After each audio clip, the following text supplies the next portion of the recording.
যুক্তরাষ্ট্রের নিউ ইয়র্কের বাফেলোতে বন্দুকধারীর গুলিতে 2 বাংলাদেশি নিহত হয়েছেন। এ ঘটনায় হামলাকারীকে ধরতে চলছে পুলিশের অভিযান।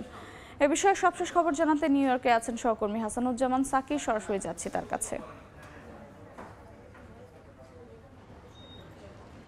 ধন্যবাদ। নিউ ইয়র্কের বাফেলো শহরে আবারও গুলিতে প্রাণ গেল 2 বাংলাদেশি। গেল মাসে পুলিশের গুলিতে নিউ ইয়র্কে 20 বছর বয়সী একজন তরুণের মৃত্যু হয়েছিল। তারপরে এক সপ্তাহ পরে মিশিগানেও পুলিশের গুলিতে আরেক বাংলাদেশির মৃত্যু হয় এবং তারপরে আজকে বাফেলো শহরে বন্দুকধারীর গুলিতে 2 জন নিহত হওয়ার আমরা খবর পেয়েছি।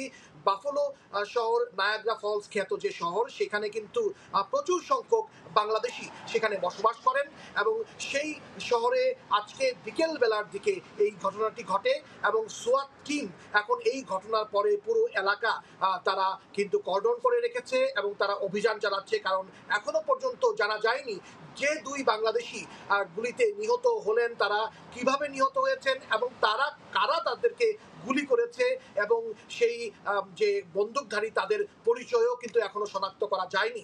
তবে আমরা বিভিন্ন সূত্রে, বিশেষ করে যে সিটি অফ বাফেলোর এশিয়ান অ্যাডভাইজার সাহি চৌধুরী, তিনি তার সঙ্গে সময় সংবাদের পক্ষ থেকে আমরা কথা বলেছি। তিনি আমাদেরকে মোটামুটি একটি ধারণা দিয়েছেন যে বিকেল বেলার দিকে বাফেলো শহরের জ্যারনো একটি স্ট্রিটে এই গুলির ঘটনাটি ঘটে এবং সেখানে 2 বাংলাদেশি নিহত হন।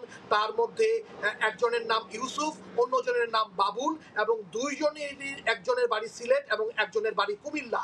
এই ঘটনার পর পুরো বাফেলো শহরে যে 30 থেকে 50 হাজার বাংলাদেশি বসবাস করেন তাদের মধ্যে কিন্তু আতঙ্ক ছড়িয়ে পড়েছে এবং সোয়াট টিম এবং এই ঘটনার পরে কয়েকটি রাস্তা ব্লক করে দিয়ে তারা অভিযান পরিচালনা করছে এবং যারা দোষী এবং যারা বন্দুকধারী তাদেরকে খুঁজে বের করার জন্য চেষ্টা করা হচ্ছে।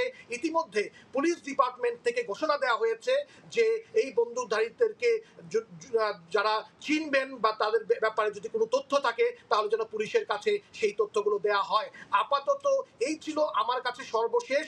এই 2 জন বাংলাদেশি নিহত হওয়ার ঘটনায় ইতিমধ্যে শোকের ছায়া নেমে এসেছে বাফেলো শহরে। সবাই ক্ষুব্ধ, ব্যথিত, তারা এই ঘটনার দৃষ্টান্তমূলক শাস্তি চান এবং দোষীদেরকে গ্রেফতারের দাবি জানাচ্ছেন। পুলিশ থেকে বলা হচ্ছে যে তারা আপ্রাণ চেষ্টা করছেন, অভিযান চালাচ্ছেন এই ঘটনার প্রকৃত কারণ এবং দোষীদের খুঁজে বের করার জন্য। এই ছিল আমার কাছে সর্বশেষ। হাসানুজ্জামান সাকি, সময় সংবাদ, নিউ ইয়র্ক। যুক্তরাষ্ট্রের বাফেলো শহরে 2 জন বাংলাদেশি নিহতের খবর জানছিলাম যুক্তরাষ্ট্র থেকে।